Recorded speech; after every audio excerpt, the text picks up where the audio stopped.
अब हम biology solve करेंगे। सो बायोलॉजी में हम टोटल 25 क्वेश्चन सॉल्व करेंगे एंड बायोलॉजी में हमारे 3 चैप्टर्स हैं। Chapter number 8 how do organisms reproduce, then chapter number 9 heredity and evolution and chapter number 15 our environment. Okay, so इन तीनों चैप्टर्स के मैंने फुल एक्सप्लेनेशन के वीडियोस और 1 शॉट रिवीजन के वीडियोस ऑलरेडी अपलोड किए हुए हैं।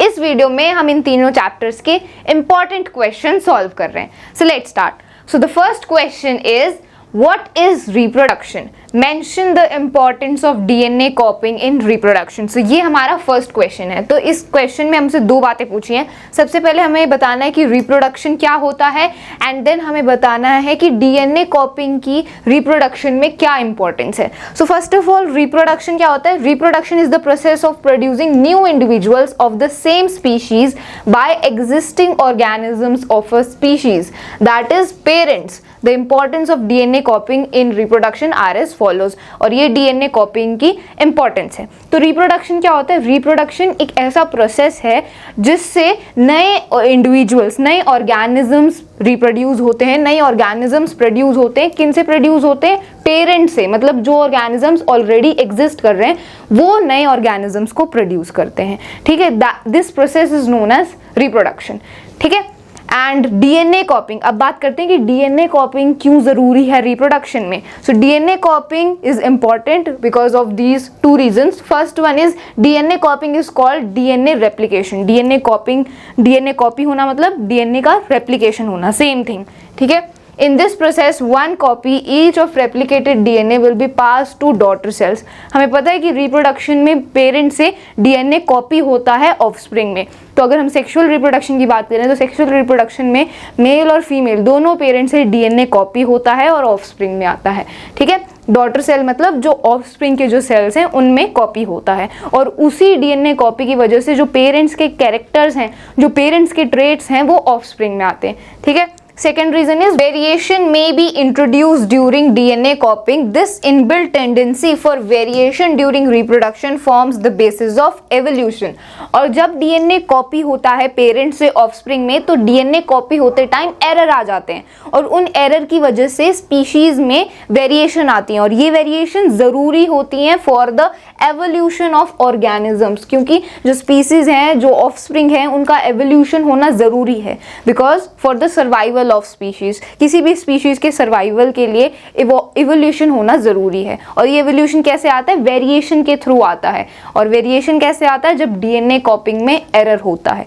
ठीक है, सो DNA कॉपिंग वेरिएशन कॉज करता है और ये वेरिएशन इंपॉर्टेंट होती है एवोल्यूशन के लिए। ठीक है, सो ये हमारा फर्स्ट क्वेश्चन का आंसर था। इस क्वेश्चन में हमने रिप्रोडक्शन को डिफाइन किया और DNA कॉपिंग की इंपॉर्टेंस बताई। Okay, so this was the first question. Second question is the picture given below depicts the process of asexual reproduction in Plasmodium. तो ये जो हमें पिक्चर गिवन है ये क्या डिपिक्ट कर रही है? This is depicting the asexual reproduction in Plasmodium. हमें पता है कि प्लाज्मोडियम कैसे रिप्रोड्यूस करता है? एसेक्सुअल रिप्रोडक्शन के थ्रू रिप्रोड्यूस करता है और कौन सा रिप्रोडक्शन मेथड यूज करता है? Multiple fission. जो प्लाज्मोडियम है वो मल्टीपल फिजन के थ्रू रिप्रोड्यूस करता है। ठीक है, तो अब इस डायग्राम के बेसिस पर हमसे 2 क्वेश्चन पूछे गए हैं। First part is name the process depicted and define it. तो हमें प्लाज्मोडियम, ये जिस प्रोसेस से ये रिप्रोड्यूस कर रहा है इसको हमें डिफाइन करना है। ठीक है, किस प्रोसेस से ये रिप्रोड्यूस कर रहा है एंड उसको हमें डिफाइन करना है। ठीक है, so plasmodium reproduces by multiple fission. Multiple fission is a type of asexual reproduction in which the parent cell divides to produces many daughter cells simultaneously।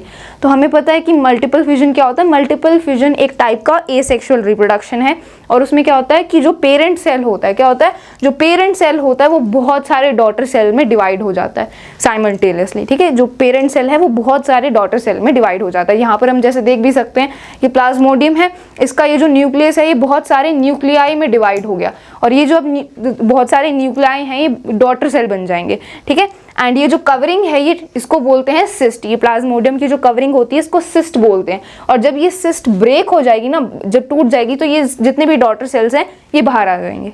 ठीक है, so this is multiple fission. तो plasmodium multiple fission के through reproduce करता है और ये multiple fission की definition है। ओके, सो ये फर्स्ट पार्ट है। Second part is what is meant by asexual reproduction. Asexual reproduction क्या होता है, क्योंकि प्लाज्मोडियम एसेक्सुअल रिप्रोडक्शन के थ्रू रिप्रोड्यूस करता है, तो अब एसेक्सुअल रिप्रोडक्शन होता क्या है। So asexual reproduction is a mode of reproduction in which a new offspring is produced by a single parent. The new individuals produced are genetically and physically identical to each other, that is they are the clones of their parent. तो asexual reproduction में जो offspring produce होता है वो सिर्फ एक single parent से ही produce होता है, मतलब सिर्फ एक सिंगल पेरेंट ही इन्वॉल्व होता है, इसको बोलते हैं एसेक्सुअल रिप्रोडक्शन। सेक्सुअल रिप्रोडक्शन में दो पेरेंट्स इन्वॉल्व होते हैं, मेल और फीमेल, लेकिन एसेक्सुअल में सिर्फ एक ही पेरेंट इन्वॉल्व होता है। इस वजह से जो नया इंडिविजुअल, जो नया ऑफस्प्रिंग प्रोड्यूस होता है वो बिल्कुल अपने पेरेंट जैसा ही होता है, ठीक है, बिल्कुल आइडेंटिकल होता है अपने पेरेंट्स जैसा, जेनेटिकली भी फिजिकली भी बिल्कुल अपने पेरेंट्स से आइडेंटिकल होता है। It means they are the clones of their parent. Clones का मतलब बिल्कुल हूबहू कॉपी होना, ठीक है। तो जो नए ऑफस्प्रिंग प्रोड्यूस होते हैं सेक्सुअल रिप्रोडक्शन में वो बिल्कुल अपने पेरेंट की कॉपी होते हैं, आइडेंटिकल होते हैं, ज़्यादा वेरिएशन नहीं आती है सेक्सुअल रिप्रोडक्शन में, ठीक है। सो ये हमारा सेकेंड पार्ट था। सो इस क्वेश्चन में हमसे ये दो क्वेश्चंस पूछे गए थे, दो पार्ट्स थे इस क्वेश्चन के। Okay, so you can note it down if you want. अब थर्ड क्वेश्चन है, name one sexually transmitted disease each cause due to bacterial infection and viral infection, how can these be prevented.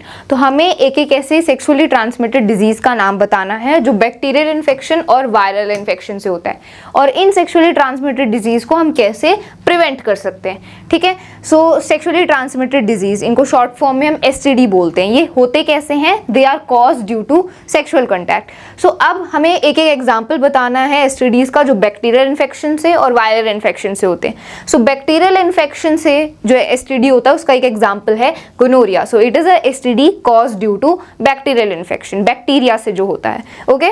Viral infection से जो STD होता है उसका एक example है ads. तो एड्स की फुल फॉर्म होती है एक्वायर्ड इम्यून डिफिशियंसी सिंड्रोम। तो ये एक STD है जो वायरल इन्फेक्शन से होता है, वायरस से होता है, ठीक है। अब इन STDs को हम प्रिवेंट कैसे कर सकते हैं। So these diseases can be prevented by responsible sexual behaviour such as use of condom during intercourse. तो कॉन्ट्रासेप्टिव्स का यूज करना, जैसे for example condom during intercourse, इन कॉन्ट्रासेप्टिव मैथड से हम STDs को प्रिवेंट कर सकते हैं, ओके। सो ये हमारा थर्ड क्वेश्चन था। Now the fourth question is how is the process of pollination different from fertilization। तो हमने फ्लावर्स वाले रिप्रोडक्शन इन फ्लावर्स उस टॉपिक में अच्छे से डिस्कस किया था, पॉलिनेशन और फर्टिलाइजेशन के बारे में। तो इन दोनों प्रोसेसेस में डिफरेंस क्या है। तो पॉलिनेशन क्या होता है, पॉलिनेशन होता है transfer of pollen grains from the anther to the stigma of the flower, है ना। जब पॉलन ग्रेन्स ट्रांसफर होते हैं एंथर से स्टिग्मा तक, इस प्रोसेस को पॉलिनेशन बोला जाता है। और फर्टिलाइजेशन क्या होता है, फर्टिलाइजेशन होता है fusion of male and female gamete, ठीक है। So pollination is the process of transferring pollen from one flower to another. तो जब एक फ्लावर से दूसरे फ्लावर के एंथर से स्टिग्मा तक जो पॉलन ग्रेन्स ट्रांसफर होते हैं, इस प्रोसेस को पॉलिनेशन बोला जाता है। एक फ्लावर से दूसरे फ्लावर के में भी पॉलिनेशन हो सकता है, या फिर सेम फ्लावर में, एक ही फ्लावर में भी पॉलिनेशन हो सकता है, ओके। सो इस प्रोसेस को पॉलिनेशन बोला जाता है। फर्टिलाइजेशन क्या होता है, while fertilisation is the process after the successful transfer of pollination which involves the fusion of male gametes and female gametes of plant. जो फर्टिलाइजेशन होता है वो पॉलिनेशन के बाद होता है, क्योंकि जब पॉलन ग्रेन्स पहुंचेंगे स्टिग्मा में तभी तो मेल और फीमेल गैमेट का फ्यूजन होगा, मतलब पॉलिनेशन के बाद होता है फर्टिलाइजेशन। फर्टिलाइजेशन होता है fusion of the mail and female gamete, और फिर फ्यूजन होने के बाद जाइगोट बनता है, ठीक है।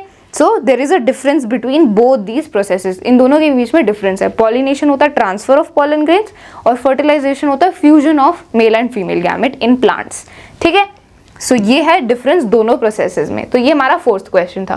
Fifth question is write any two differences between binary fission and multiple fission as observed in cells of organisms.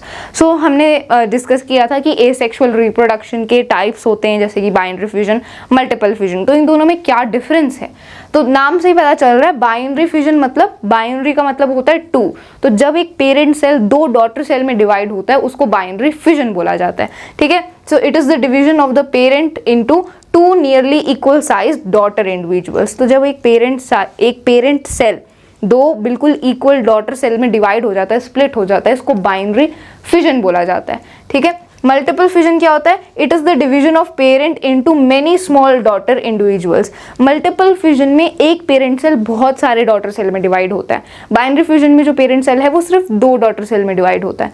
Okay, so this is the main difference between both of them. दूसरा point है 2 daughter cell individual, 2 daughter individuals are formed by a simple division of splitting. और ये binary fission में जो 2 daughter cell बनते हैं, जो 2 daughter individual बनते हैं, वो सिंपल स्प्लिट होकर बनते हैं। मतलब पेरेंट सेल जो सिंपल स्प्लिट होता है और 2 डॉटर इंडिविजुअल बन जाते हैं। मल्टीपल फिजन में क्या होता है? Nucleus of the parent cell divides to form a number of nuclei. जो पेरेंट सेल का जो न्यूक्लियस होता है वो बहुत सारे न्यूक्लियाई में डिवाइड हो जाता है और फिर वो न्यूक्लियाई डॉटर सेल बन जाते हैं। ठीक है, मल्टीपल डॉटर सेल बन जाते हैं। Okay, so this is the basic difference between binary fission and multiple fission. Binary fission का आप एग्जाम्पल भी लिख सकते हो, जैसे फॉर एग्जाम्पल एमोएबा। एमोएबा में क्या होता है? बाइनरी फिजन होता है। एमोएबा बाइनरी फिजन के थ्रू रिप्रोड्यूस करता है। और मल्टीपल फिजन का एग्जाम्पल है प्लाज्मोडियम। प्लाज्मोडियम मल्टीपल फिजन के थ्रू रिप्रोड्यूस करता है। ये हमने डिस्कस भी किया था क्वेश्चन नंबर 2 में। ओके, सो ये हमारा क्वेश्चन नंबर 5 था, difference between multiple fission and binary fission. तो जब डिफरेंस के क्वेश्चन आते हैं तो आपको ऐसे टेबल के फॉर्म में उनको ऐसे डिफरेंशिएट करना चाहिए। That is a good representation. जब आप टेबल के फॉर्म में ऐसे डिफरेंशिएट करोगे तो ये बहुत ही अच्छा रिप्रेजेंटेशन है। Okay, now let's move on towards the 6th question. It is how does growing embryo get nutrition from the mother's blood? तो जब fertilization के बाद जो जाइगोट होता है वो यूट्रस की वॉल में इम्प्लांट हो जाता है और फिर वो जाइगोट ग्रो होता है, एम्ब्रॉय बनता है। तो अब वो जो एम्ब्रॉय है जो मदर के अंदर ग्रो कर रहा है उसको न्यूट्रिशन कैसे मिलेगा? बिकॉज ऑब्वियसली उसको ग्रो करने के लिए न्यूट्रिशन चाहिए, ऑक्सीजन चाहिए, खाना चाहिए, तो वो कहाँ से मिलेगा? Okay, so the embryo gets nutrition from the mother's blood with the help of a special tissue called placenta. तो जो एम्ब्रॉय होता है उसको मदर की ब्लड से न्यूट्रिशन कैसे मिलता है? एक स्पेशल टिश्यू से मिलता है जिसको हम बोलते हैं प्लेसेंटा। ठीक है, this is a disc which is embedded in the uterine wall and transfers glucose and oxygen from the mother to the embryo. ये एक डिस्क टाइप का एक डिस्क होती है जो यूट्रीन की वॉल में लगी होती है, एम्बेडेड होती है। मतलब यूट्रस की जो वॉल होती है ना उसमें ये डिस्क टाइप लगा होता है एंड इसी से ग्लूकोज और ऑक्सीजन मिलता है एम्ब्रॉय को फ्रॉम द मदर। ठीक है, एम्ब्रॉय को ग्रो होने के लिए ग्लूकोज चाहिए, खाना चाहिए एंड ऑक्सीजन चाहिए, तो ये उसको प्लेसेंटा के थ्रू मिलता है from the mother. Okay, so ये आपका क्वेश्चन था, क्वेश्चन नंबर 6। क्वेश्चन नंबर 7 है list and explain in brief 3 methods of contraception. तो कॉन्ट्रासेप्शन क्या होते हैं? कॉन्ट्रासेप्शन मेथड्स होते हैं जो प्रेगनेंसी को अवॉइड करने के लिए यूज किए जाते हैं। तो हमें ऐसे 3 कॉन्ट्रासेप्शन मेथड्स को एक्सप्लेन करना है। So methods of contraception are, first one is use of condom for penis or for vagina as a mechanical barrier for the sperms to reach the egg। तो सबसे पहला मेथड होता है mechanical barrier, जैसे कि condom penis या vagina के लिए, ताकि जो स्पर्म है वो एग तक ना पहुंचे। स्पर्म एग तक नहीं पहुंचेगा तो फर्टिलाइजेशन नहीं होगी and we can avoid pregnancy. Second method is use of oral pills which change the hormonal balance so that the eggs are not released। दूसरा मेथड है ओरल पिल्स। ओरल पिल्स का हम यूज करते हैं ताकि हमारी बॉडी का hormonal balance change हो और उस वजह से एग रिलीज ना हो। एग रिलीज नहीं होगा तो फर्टिलाइजेशन नहीं होगी and we can avoid pregnancy.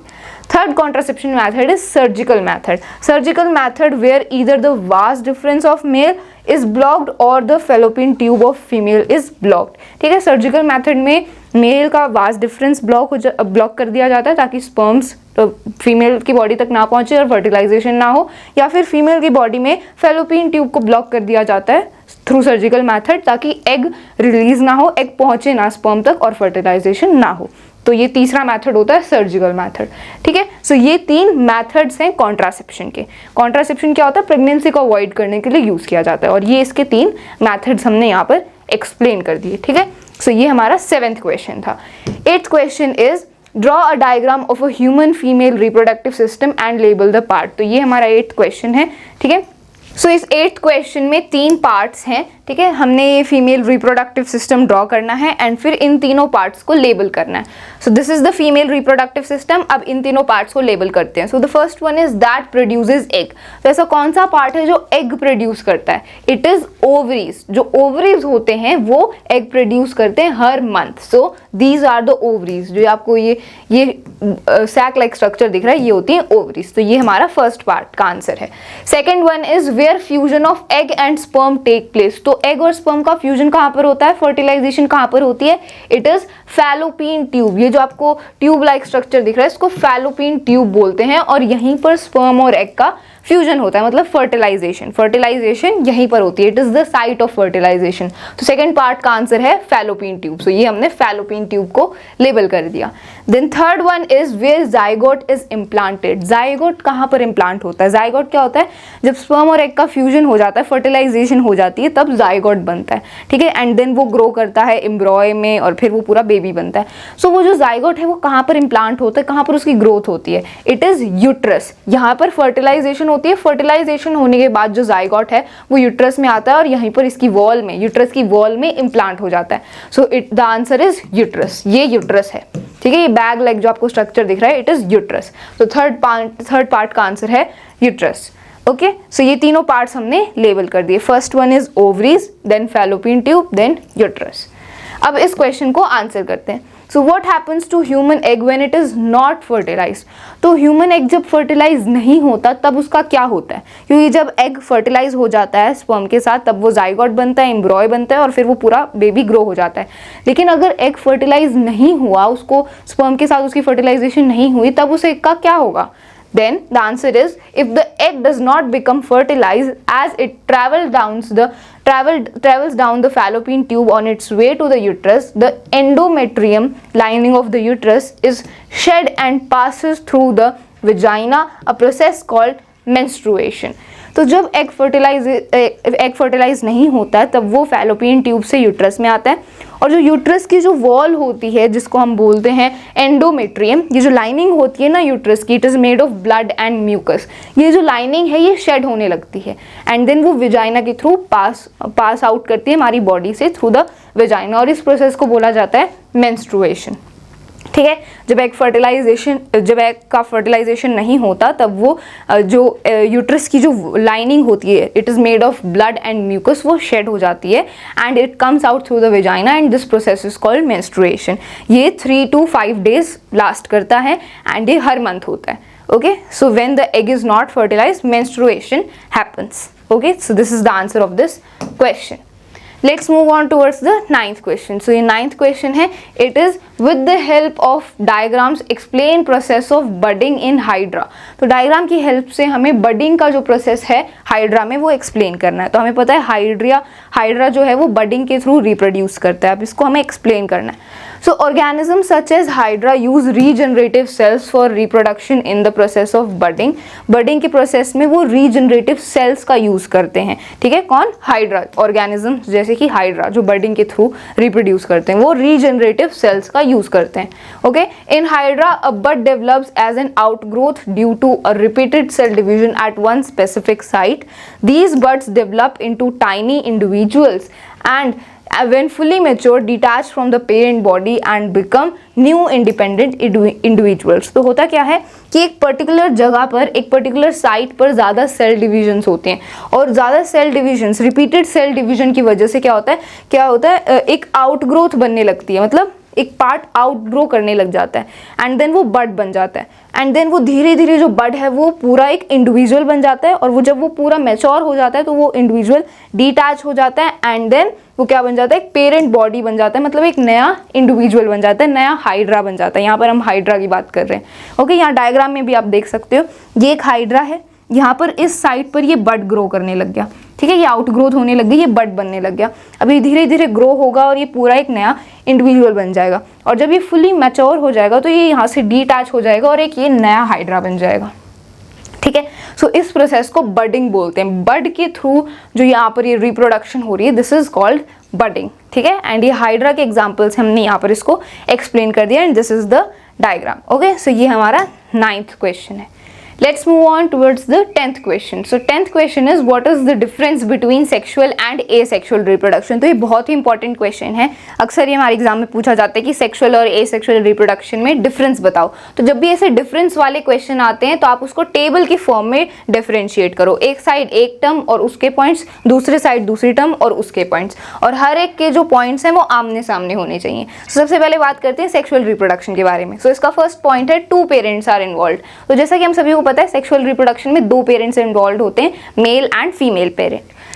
Asexual reproduction में 1 parent is involve. Asexual reproduction में सिर्फ एक ही पेरेंट इन्वॉल्व होता है एंड उसी से वो रिप्रोड्यूस करता जाता है। Then second point is characteristics of both parents are inherited. Obviously sexual reproduction में 2 पेरेंट्स इन्वॉल्व होते हैं तो दोनों की जो कैरेक्टरिस्टिक्स हैं वो इनहेरिट करता है नया ऑफस्प्रिंग। तो जो ऑफस्प्रिंग बनेगा उसमें दोनों की कैरेक्टरिस्टिक होंगी, मेल पेरेंट की भी और फीमेल पेरेंट की भी, क्योंकि 2 पेरेंट्स इन्वॉल्व हैं। ओके, एसेक्सुअल रिप्रोडक्शन में characteristics of only 1 parent are inherited. तो एसेक्सुअल रिप्रोडक्शन में जब एक ही पेरेंट इन्वॉल्व है तो जो नया ऑफस्प्रिंग होगा उसमें उसी पेरेंट की सारी कैरेक्टरिस्टिक्स होंगी, ऑब्वियस सी बात है। Okay, third point is it requires the formation of gametes. तो सेक्सुअल रिप्रोडक्शन में गैमीट्स का फॉर्मेशन होता है, जो सेक्स सेल होते हैं, जैसे फॉर एग्जांपल फीमेल में एग एंड मेल में स्पर्म। सो फीमेल में जो फीमेल गैमेट है it is egg and male gamete है स्पर्म। ठीक है, तो जो गैमेट्स का फॉर्मेशन होता है सेक्सुअल रिप्रोडक्शन में और उन गैमेट्स का फ्यूजन होता है तभी नया ऑफस्प्रिंग बनता है। And in asexual reproduction it doesn't require the formation of gametes. asexual reproduction में gametes का formation नहीं होता because एक ही parent involved है, वही reproduce करेगा, तो कोई दूसरा parent involved है ही नहीं, इसीलिए gamete की formation नहीं होती। Okay, then फोर्थ पॉइंट है special organs for reproduction are required. Sexual reproduction में स्पेशल ऑर्गन्स रिक्वायर्ड होते हैं, जैसे हमें पता है मेल रिप्रोडक्टिव सिस्टम होता है एंड फीमेल रिप्रोडक्टिव सिस्टम होता है। So these are the different organs which are required for sexual reproduction. लेकिन एसेक्सुअल रिप्रोडक्शन में no special organs for reproduction are not required. तो एसेक्सुअल रिप्रोडक्शन में कोई ऐसे स्पेसिफिक ऑर्गन्स रिक्वायर्ड नहीं होते। ठीक है, fifth point is example. So sexual reproduction का एग्जाम्पल है humans and many multicellular organisms. तो ह्यूमंस सेक्सुअल रिप्रोडक्शन करते हैं और बहुत सारे दूसरे मल्टीसेलुलर ऑर्गेनिजम्स हैं वो भी सेक्सुअल रिप्रोडक्शन के थ्रू रिप्रोड्यूस करते हैं। एंड एसेक्सुअल रिप्रोडक्शन का एग्जाम्पल है amoeba, planaria, hydra, planaria. Okay, so these are the organisms which reproduce through asexual reproduction. Okay, so ये डिफरेंस है दोनों टाइप ऑफ रिप्रोडक्शन के बीच में। You can note it down if you want. So ये बहुत ही ज़्यादा इंपॉर्टेंट क्वेश्चन था। सो 10 क्वेश्चंस हमने कर लिए और ये जितने भी क्वेश्चंस थे ये हमारे chapter number 8 how do organisms reproduce में थे। Now let's move on towards the chapter number 9 which is heredity and evolution. तो अब हम 10 क्वेश्चंस और सॉल्व करेंगे हेरिडिटी एंड एवोल्यूशन चैप्टर में से, एंड देन हम 5 क्वेश्चन सॉल्व करेंगे आर एनवायरमेंट वाले चैप्टर में से, फिर हमारी बायोलॉजी कंप्लीट हो जाएगी। Okay, so the question number 11 is why did Mendel choose pea plant for his experimentation? Gregor Mendel ने pea plant को क्यों सिलेक्ट किया अपने एक्सपेरिमेंट के लिए? What were the reasons? So Mendel selected garden pea for his experiment for the following reasons. First reason है the lifespan of this plant is very short, so results can be obtained and studied faster. pea plant का life span काफ़ी छोटा होता है जिस वजह से हम उसकी ज़्यादा जनरेशन्स को स्टडी कर पाते हैं, जो भी रिजल्ट है उसको हम जल्दी ऑब्टेन करके स्टडी कर पाते हैं। So this was the first reason कि ग्रेगर मेंडल ने pea plant को सिलेक्ट किया अपने एक्सपेरिमेंट के लिए। सेकेंड रीजन है garden pea has many characteristics which are in contrast to each other. pea plant के बहुत सारे कॉन्ट्रास्टिंग कैरेक्टर्स होते हैं, जैसे फॉर एग्जाम्पल कुछ pea plants ड्वार्फ होते हैं, कुछ pea plants टॉल होते हैं, कुछ पी प्लांट्स के जो सीड्स होते हैं वो राउंड होते हैं, कुछ रिंकल्ड होते हैं। सो बहुत सारे कंट्रास्टिंग कैरेक्टर्स होते हैं पी प्लांट में, और जितने ज़्यादा कंट्रास्टिंग कैरेक्टर होंगे उतना ही अच्छा है, बिकॉज हम ज़्यादा स्टडी कर पाएंगे, उसके बारे में ज़्यादा इन्फॉर्मेशन गैदर कर पाएंगे। सो ये दूसरा रीज़न था that P plant is having so many contrasting characteristics. Third reason is moreover this plant is small, easy to grow and reproduce large number of offspring. और जो pea plant है वो एक छोटा सा प्लांट है, उसको ग्रो करना बहुत easy है, और जो pea plant है वो बहुत large number of offspring produce करता है। That's why ये 3 reasons हैं जिस वजह से ग्रेगर मेंडल ने pea plant को select किया अपने experiment के लिए।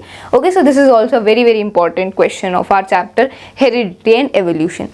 Let's move on towards the next question. So the next question is define variation in relation to a species. Why is variation beneficial to the species? तो हमें define करना है कि variation क्या होता है किसी भी species में, and ये variation वेरिएशन ज़रूरी क्यों है, why is it important, why is it beneficial for the species. So variation क्या होता है, variation refers to the difference in the characters और traits among the individual of a species. जब किसी भी स्पीशीज़ के इंडिविजुअल में कैरेक्टर्स और ट्रेट्स में डिफरेंस आ जाता है, दैट इज कॉल्ड वेरिएशन। जैसे फॉर एग्जाम्पल अगर हम ह्यूमंस की बात करें तो किसी इंसान की आइज़ का कलर ब्लू होता है, किसी की आइज़ का कलर ब्लैक होता है, किसी के हेयर का कलर ब्लैक होता है, किसी के हेयर का कलर ब्राउन होता है। सो ये वेरिएशंस हैं, दीज आर वेरिएशंस। ओके, अब ये वेरिएशंस बेनिफिशियल क्यों है, why they are beneficial to the species. So the reasons are, first one is they enable the organism to adapt themselves in changing environment.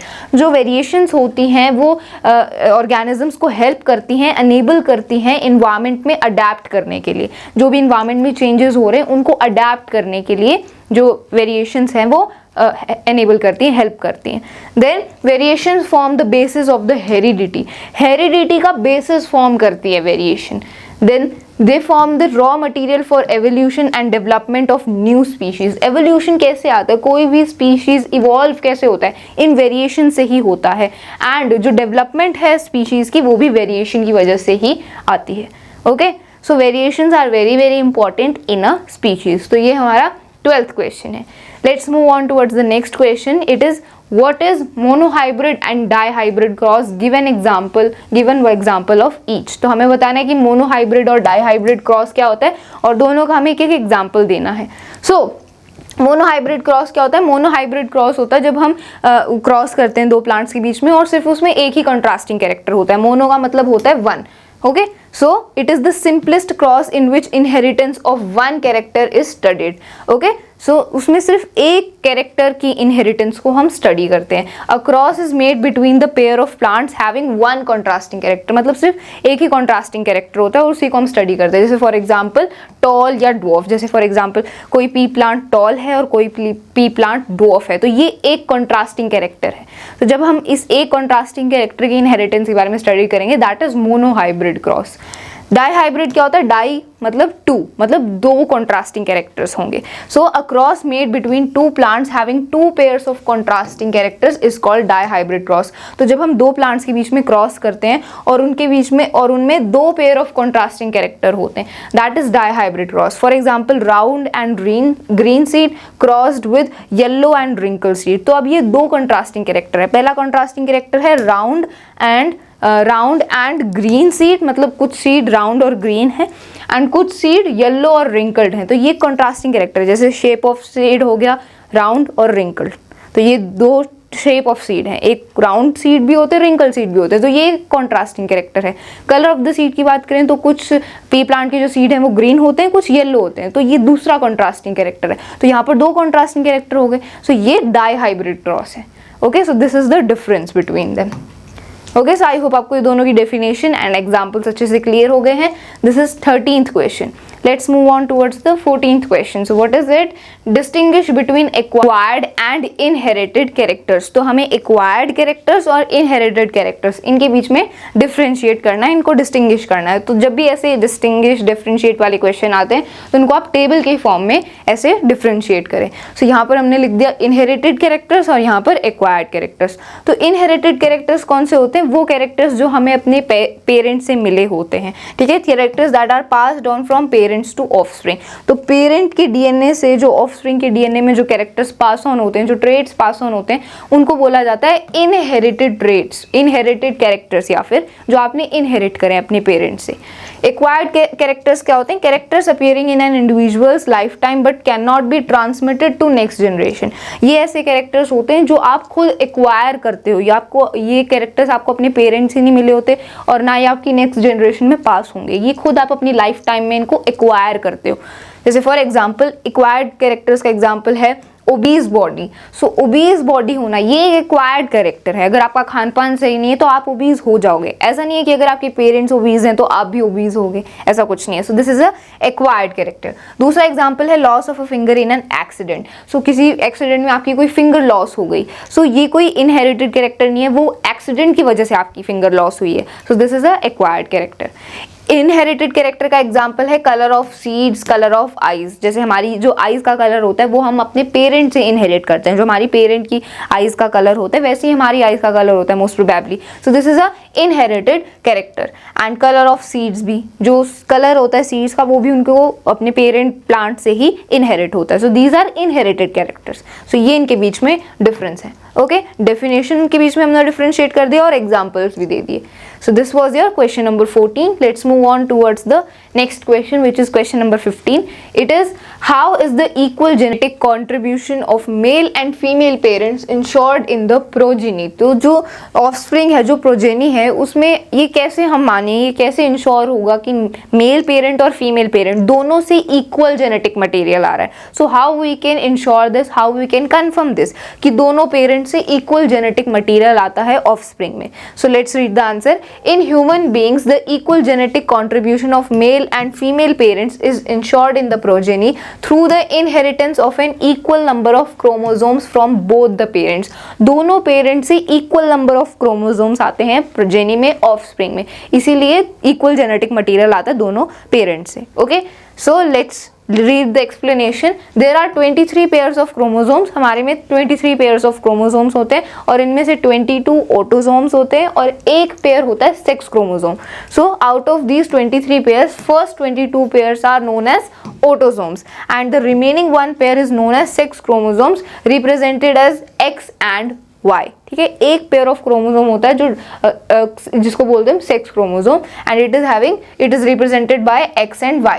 Females have a perfect pair of 2X sex chromosomes and males have a mismatched pair of 1X and 1Y sex chromosome. तो देखो, mail में तो एक X chromosome होता है, एक Y chromosome होता है, फीमेल में दोनों क्रोमोसोम्स XX होते हैं. ठीक है, ये हमें पता भी है कि मेल में मिसमैच्ड होता है, मतलब एक क्रोमोसोम X होता है, एक क्रोमोसोम Y होता है. फीमेल में दोनों जो क्रोमोसोम्स हैं वो X होते हैं. ठीक है, perfect pair of 2X sex chromosome और मेल्स में mismatched pair of 1X and 1Y sex chromosome.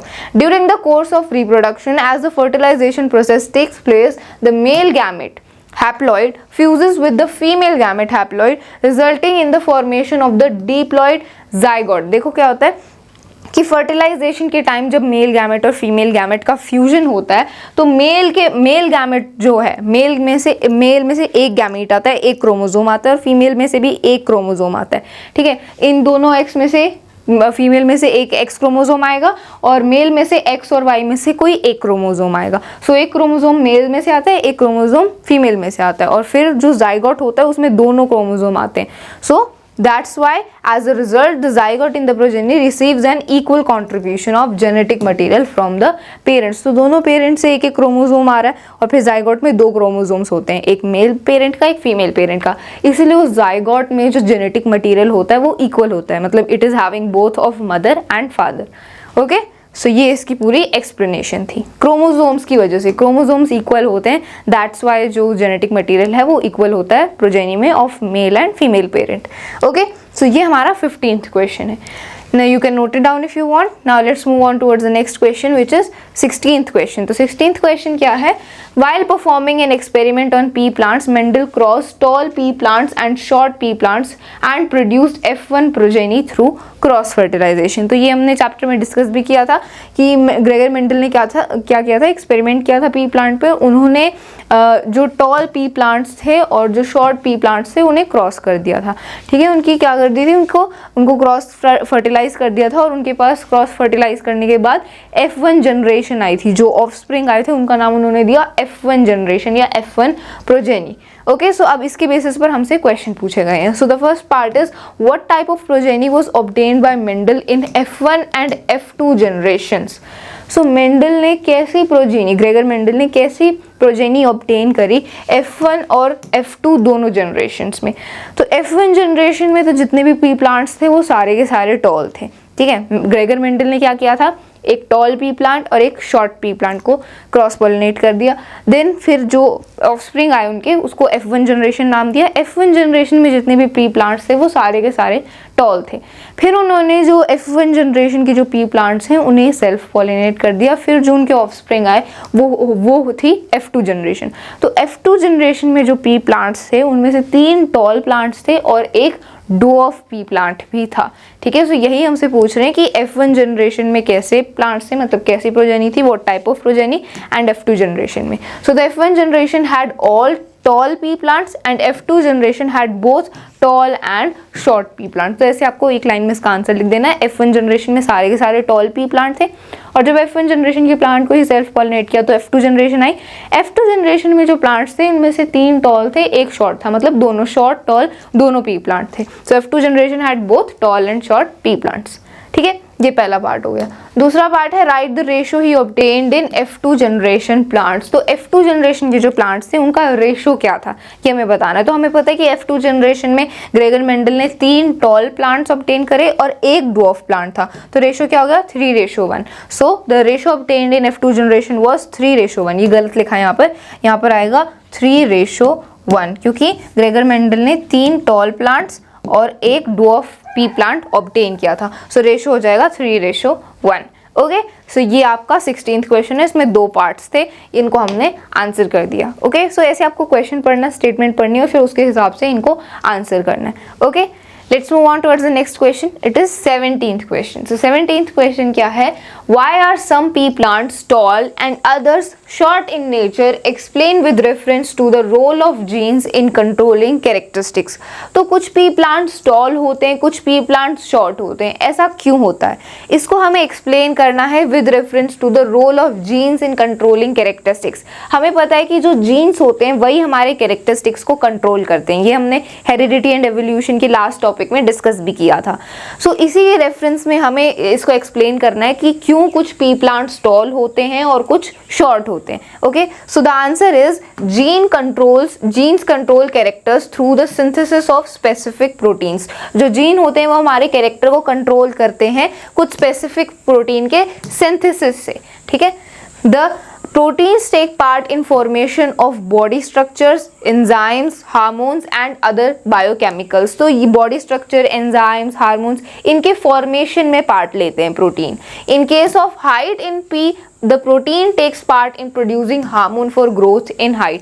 तो पी प्लांट की हाइट के लिए जो हार्मोन प्रोड्यूस होता है उसकी प्रोडक्शन में, उसकी हार्मोन प्रोड्यूस करने में प्रोटीन पार्ट लेते हैं।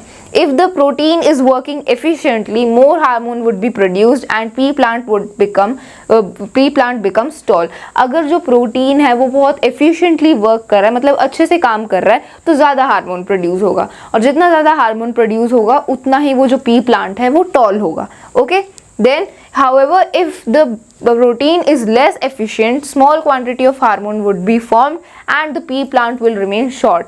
और अगर जो प्रोटीन है वो efficiently काम नहीं कर रहा है, it is less efficient, तो हार्मोन कम प्रोड्यूस होगा और जो पी प्लांट है वो शॉर्ट ही रह जाएगा, वो टॉल नहीं होगा। ओके, सो सारा कुछ डिपेंड करता है प्रोटीन पर। अगर प्रोटीन अच्छे से वर्क कर रहा है तो हार्मोन प्रोड्यूस होगा, हार्मोन प्रोड्यूस होगा तो जो पी प्लांट है वो टॉल होगा। ओके, और प्रोटीन कैसे बनते हैं, थ्रू जीन्स। जो जीन्स हैं वही सिंथेसाइज करते हैं प्रोटीन्स को। Okay, so that's why genes control the characteristics. Okay, so ये इस क्वेश्चन का आंसर है। You can note it down if you want. यहाँ पर हमने पी प्लांट का एग्जाम्पल इस क्वेश्चन में गिवन था, उसको हमने एक्सप्लेन किया। Let's move on towards the next question. The next question is, how is the gender of a child determined? किसी भी child का gender, वो बॉय होगा या गर्ल होगा, ये कैसे डिटरमाइन होता है। सो ये हमने हेरिडिटी एंड एवोल्यूशन का जो हमारा टॉपिक था सेक्स डिटर्मिनेशन, उसमें हमने अच्छे से डिस्कस किया था।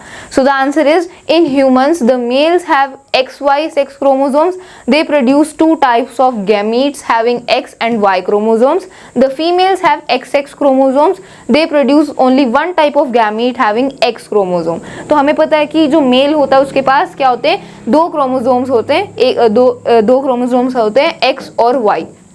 ठीक है, X और Y, और जो फीमेल होती है उसके पास दोनों X क्रोमोसोम ही होते हैं।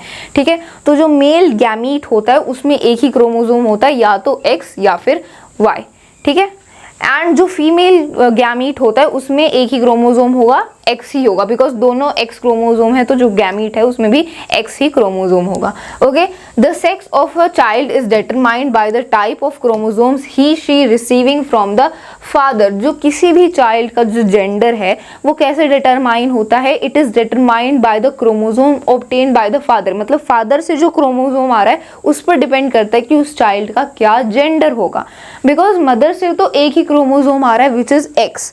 अब डिपेंड करता है कि फादर से कौन सा क्रोमोजोम आएगा। अगर फादर से X क्रोमोजोम आया है तो फादर से X क्रोमोजोम आया और मदर से तो X क्रोमोजोम आएगा ही, तो XX हो जाएगा। तो जब दोनों XX क्रोमोजोम होता है तो वो एक गर्ल होती है।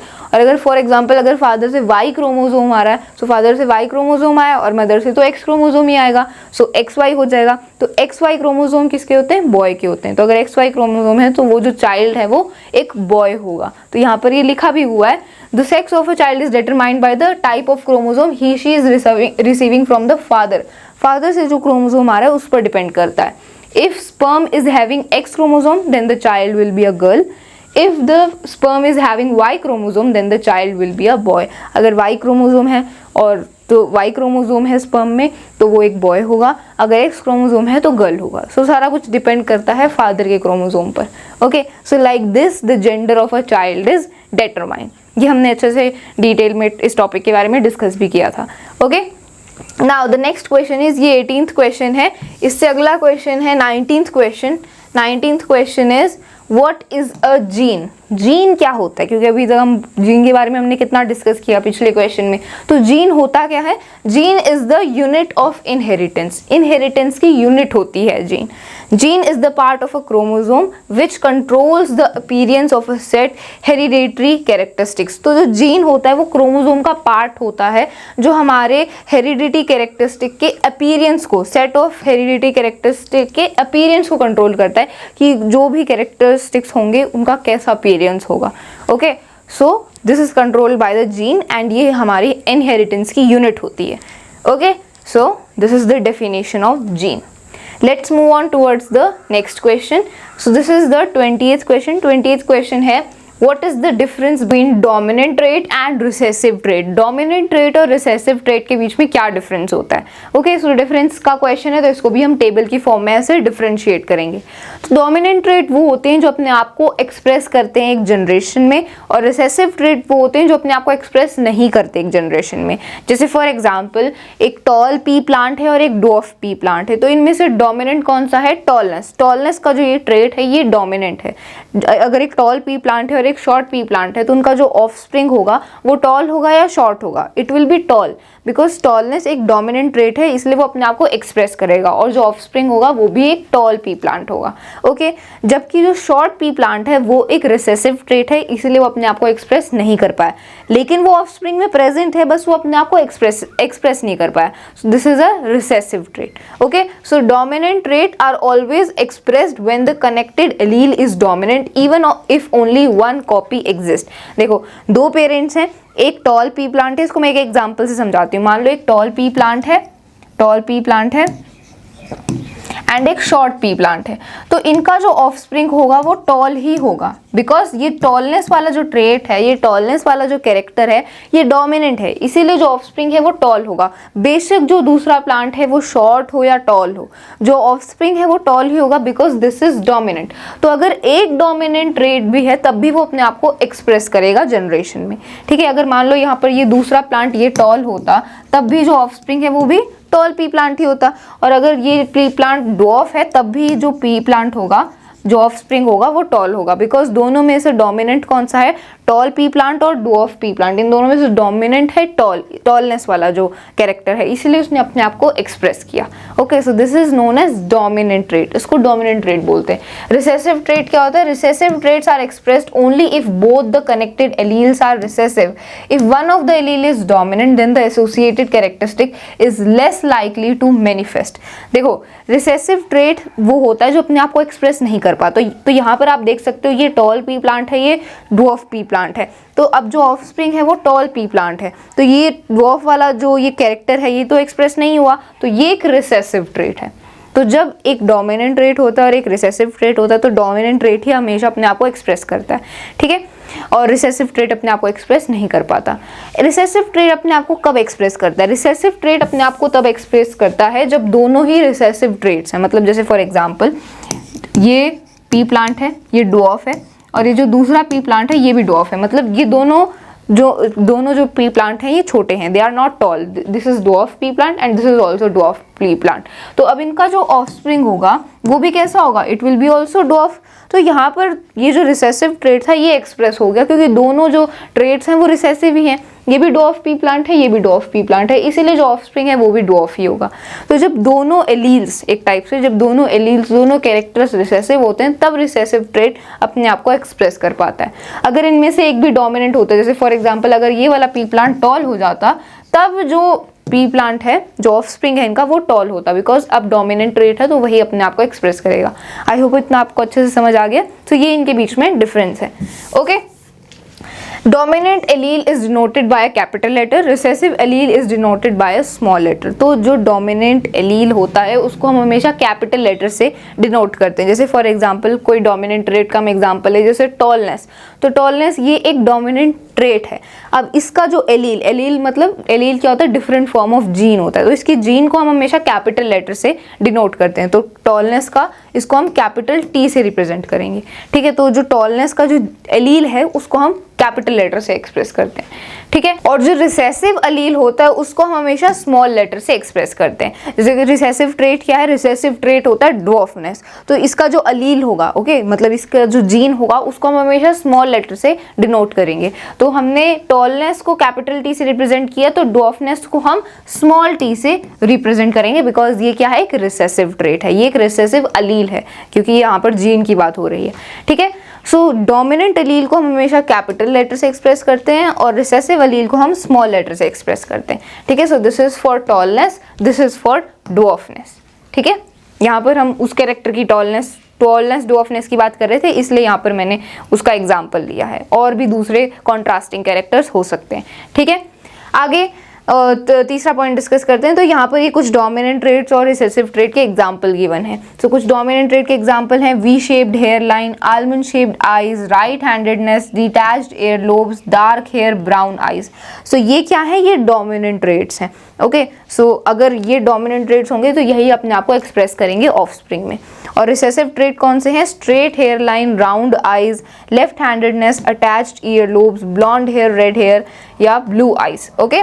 So these are recessive trait जो अपने आप को एक्सप्रेस नहीं कर पाते अगर डोमिनेंट ट्रेट प्रेजेंट होगा। तो अगर दोनों रिसेसिव होंगे तभी ये अपने आप को एक्सप्रेस कर पाएंगे। इसलिए हम देखते भी हैं कि ये जो रिसेसिव ट्रेट्स होते हैं ये बहुत ही कम लोगों में देखने को मिलते हैं। जैसे आपने देखा होगा कि लेफ्ट हैंडेड जो लोग होते हैं वो बहुत कम होते हैं, ज़्यादातर जो लोग हैं मोस्टली जो लोग हैं वो राइट हैंडेड ही होते हैं, बिकॉज वो ये डोमिनेंट ट्रेट है एंड ये रिसेसिव है, okay. So you can understand like that also, okay. So ये डिफरेंस था डोमिनेंट और रिसेसिव ट्रेट के बीच में। इसको आपको ऐसे टैबुलर फॉर्म में रिप्रेजेंट करना है, okay.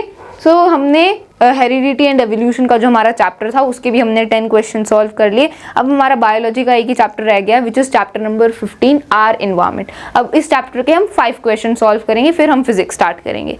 So now the first question of our environment is this is the 21st question. Why are bacteria and fungi called decomposers? List any 2 advantages of decomposers to the environment. तो जो हमने पढ़ा था कि जो bacteria और fungi होते हैं ये क्या होते हैं? फंजाई होते हैं, ये क्या होते हैं? डीकम्पोजर्स होते हैं। तो इन्हें डीकम्पोजर्स क्यों बोला जाता है और ये डीकम्पोजर्स हमारे इन्वायरमेंट के लिए क्यों ज़रूरी होते हैं? 2 एडवांटेजेस हमें बताने, okay. So bacteria and fungi break down the dead remains and waste products of organism. तो हमें पता है कि जो बैक्टीरिया और फंजाई होते हैं वो क्या करते हैं? वेस्ट प्रोडक्ट को ब्रेक डाउन करते हैं, वो वेस्ट प्रोडक्ट को ब्रेक डाउन करते हैं और जो वेस्ट प्रोडक्ट ऑर्गेनिज्म प्रोड्यूस करते हैं और जो भी डेड रिमेन्स होते हैं उनको वो ब्रेक डाउन करते हैं सिंपलर चीज़ों में, ओके, सिंपलर वन में। Then these microorganisms are called the decomposers as they break down the complex organic substance into simpler inorganic substance that go into the soil and are used up once more by the plants. तो decomposers का बहुत ही important role है। इनको decomposers हमने क्यों बोला, क्योंकि ये डिकम्पोज करते हैं, ये ब्रेक डाउन करते हैं। डिकम्पोज का मतलब होता है ब्रेक डाउन करना। ये ब्रेक डाउन करते हैं कम्प्लेक्स ऑर्गेनिक सब्सटेंस को, किसमें, सिंपलर इनऑर्गेनिक सब्सटेंस में। और फिर ये जो सिंपलर में जब कन्वर्ट कर देते हैं, कम्प्लेक्स ऑर्गेनिक सब्सटेंस को सिंपलर और इनऑर्गेनिक सब्सटेंस में कन्वर्ट कर देते हैं, तब ये सॉइल में मिल जाते हैं और फिर सॉइल से इनको दोबारा यूज़ कर लिया जाता है प्लांट्स के द्वारा। तो प्लांट्स तो जो मिनरल्स वगैरह होते हैं वो सॉइल से ही लेते हैं, तो वो सॉइल से इनको यूज़ कर लेते हैं। ओके, सो ऐसे जो फंजाई बैक्टीरिया हैं ये डिकम्पोज करते हैं, इसीलिए इनको डिकम्पोजर्स बोला जाता है। Okay, two advantages of decomposers to the environment are as follows. अब इन डिकम्पोजर्स के एडवांटेजेस क्या हैं? Okay, first advantages, decomposers feed on the dead bodies of plants and animals, they return the simple components to the soil and help in making the steady state of ecosystem by recycling of nutrients. very very important, जो decomposers होते हैं वो dead bodies, जो plant और animals की जो dead bodies होती हैं उनको break down करते हैं, ठीक है, उन पर वो अपना मतलब वही उनका खाना होता है, उनको break down करते हैं एंड जो सिंपलर कंपोनेंट्स हैं वो सॉइल में मिल जाते हैं और फिर सॉइल से प्लांट उन्हें ऑब्जर्व कर लेते हैं और यूज़ करते हैं। सो ऐसे जो इकोसिस्टम है उसका बैलेंस मेंटेन रहता है। ओके, उसका स्टेडी स्टेट रहता है, इकोसिस्टम बैलेंस रहता है। एंड रिसाइकलिंग ऑफ न्यूट्रिएंट्स, और जो न्यूट्रिएंट्स हैं वो रिसाइकल होते रहते हैं। Okay, they therefore create a balance in the environment. इसीलिए जो डिकम्पोजर्स होते हैं वो एनवायरनमेंट में एक बैलेंस क्रिएट करते हैं। Okay, second advantages, they also act as scavengers और cleansing agents of the atmosphere. Obviously जो डिकम्पोजर्स हैं वो एटमोसफेयर को क्लीन करते हैं, बिकॉज जो भी डेड रिमेन्स हैं प्लांट्स के, एनिमल्स के, उनको फीड करते हैं ना, सो उन पर वो फीड करते हैं, उनको ब्रेक डाउन करते हैं, तो एक टाइप से वो एटमोसफेयर को, हमारे एनवायरनमेंट को वो क्लीन करते हैं। ठीक है, they also act as scavengers or cleansing agents of the atmosphere. Okay, so these are the two advantages of decomposers. So you can note it down if you want. ये हमारा 21st question था. Let's move on towards the next question. Next question is, what will happen if we kill all the organisms in one trophic level? अगर एक trophic level के सारे organisms को हम मार दें तो क्या होगा?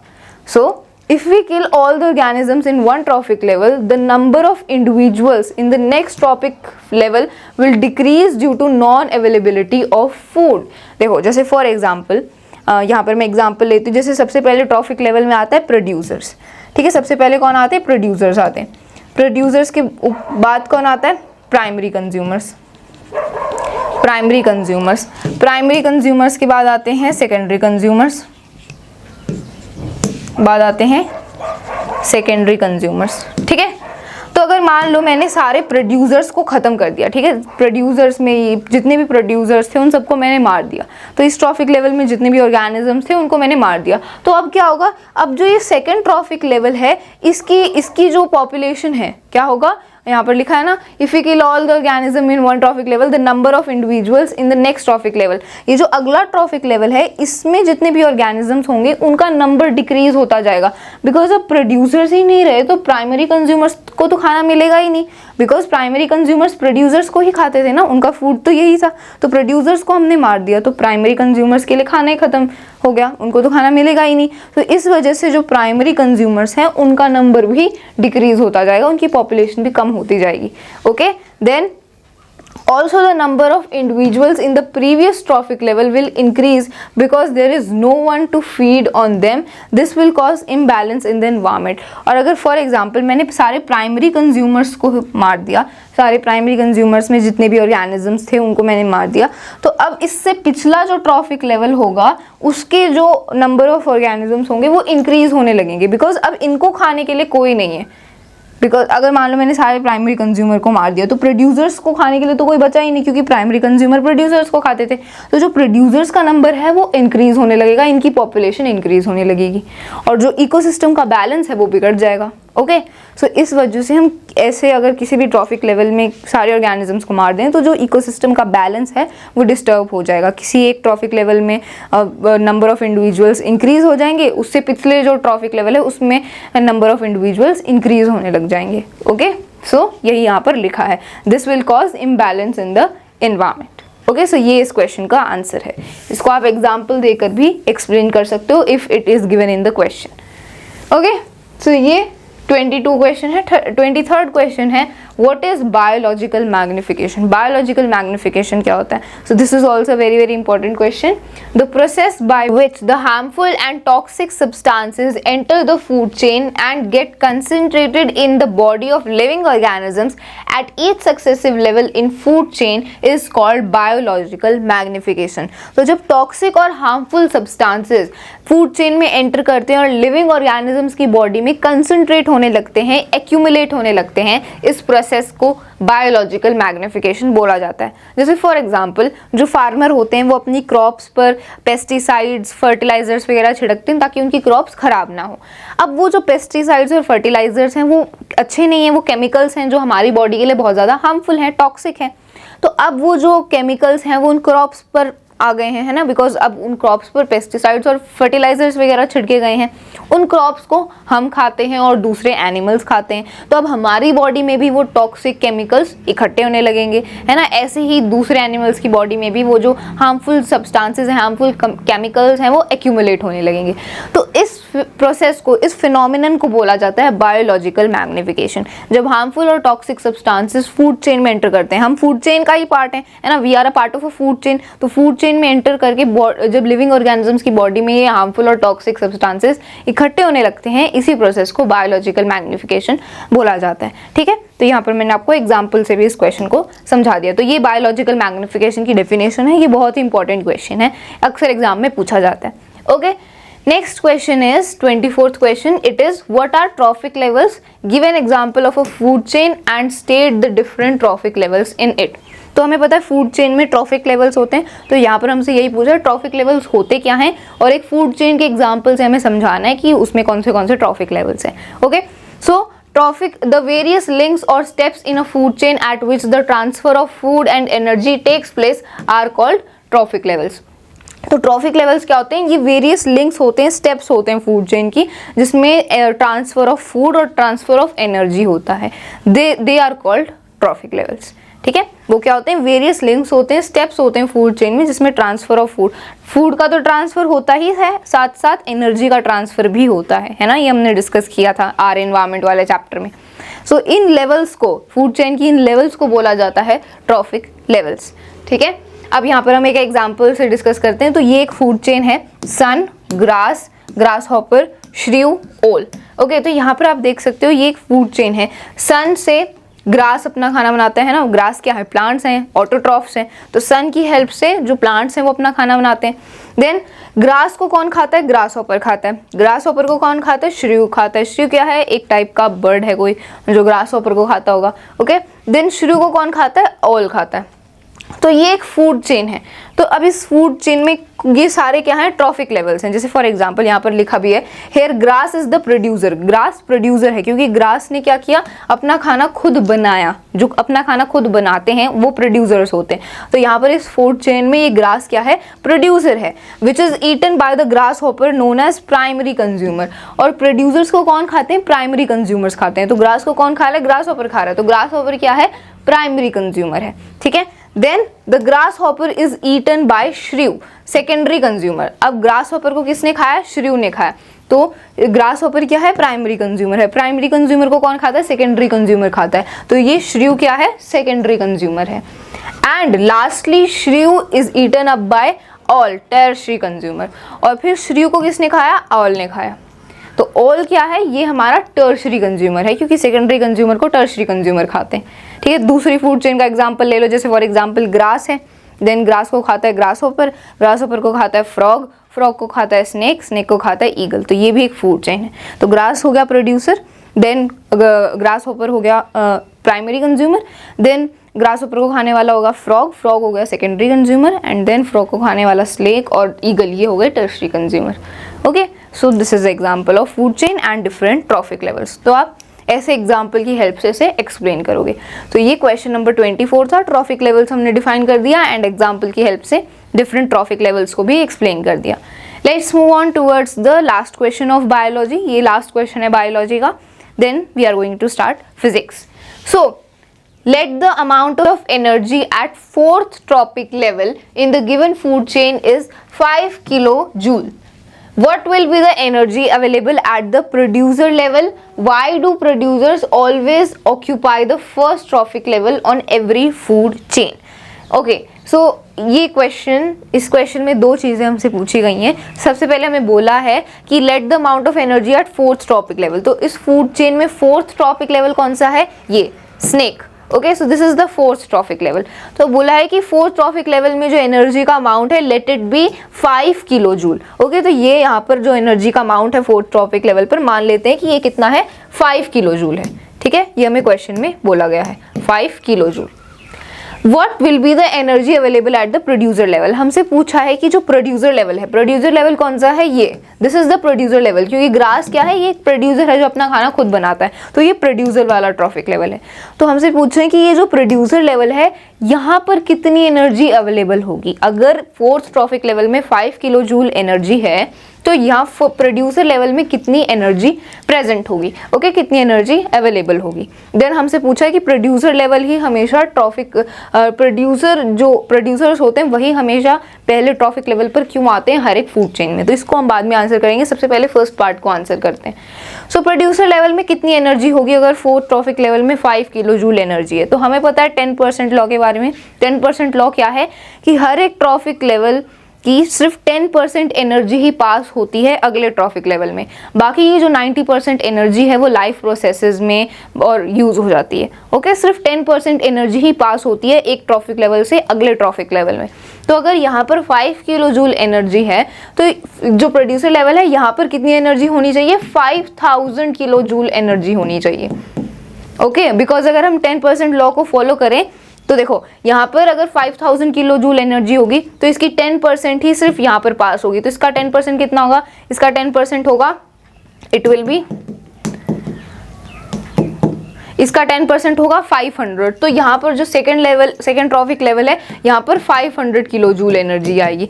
एंड देन यहाँ पर 50 किलो जूल एनर्जी आएगी. And then fourth trophic level में 5 किलो जूल एनर्जी आएगी. तो 10% लॉ के हिसाब से जो प्रोड्यूसर लेवल है वहाँ इसके पास 5000 किलो जूल एनर्जी है एंड इसीलिए जो फोर्थ ट्रॉफिक लेवल है उसके पास 5 किलो जूल एनर्जी है. ओके, सो ये हमने 10% लॉ से फाइंड आउट कर लिया. तो यहीं यहाँ पर आंसर में भी यही एक्सप्लेन किया गया. In the given food chain the amount of energy at fourth trophic level is 5 kilo joule. Then 5000 kilo joule will be the energy available at the producer level. It is because according to the 10% law. 10% law क्या है? Only 10% energy is transfer to the next trophic level. हर एक trophic level की सिर्फ 10% energy ही pass होती है. Okay, and the remaining 90% energy is used in life processes by present trophic level. बाकी की जो एनर्जी है वो लाइफ प्रोसेस वगैरह में यूज हो जाती है, सिर्फ 10% एनर्जी पास होती है. सो उस हिसाब से यहाँ पर 5000 किलो जूल एनर्जी अवेलेबल होगी, यहाँ पर 5 किलो जूल एनर्जी अवेलेबल है. ओके, अब सेकेंड पार्ट का आंसर करते हैं. सेकेंड पार्ट क्या है? Why do producers always occupy the first trophic level in every food chain? हर एक फूड चेन में सबसे पहले ट्रॉफिक लेवल पर प्रोड्यूसर्स ही क्यों होते हैं? Why? Because producers always occupy the first trophic level on every food chain because producers, plants have the ability to trap solar energy with the help of chlorophyll.